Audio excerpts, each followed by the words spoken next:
Thailand's army chief who led this week's military coup has received the royal family's official endorsement.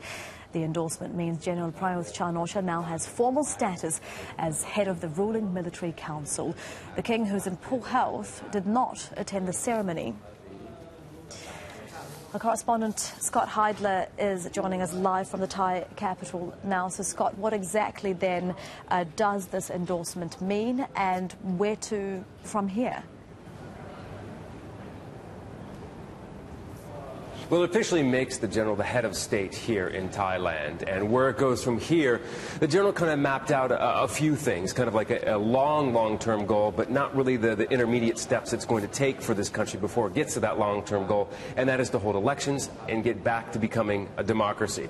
Now, we know there's going to be a lot of reform that's going to have to take place before we can get there. That includes governmental reform, reform of the Constitution to some degree, and then also within the political parties reform before they can even think about having an election, and then also the election commission is going to have to decide what's feasible at that stage. So a long path down there, but down to that road. But right now we know that with this royal endorsement, the general is the head of the country officially now that the king has said so.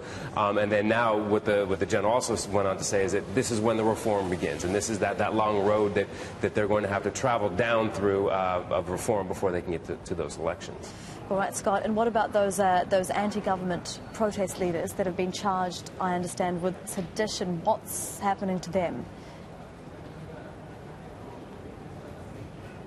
And that's why we're here in this building. This is the Attorney General's building here in the capital, Bangkok. In that hallway behind me, Sutep Tuoksabam, who's the leader of that anti-government movement that crippled the streets of Bangkok several times over the last 6 months.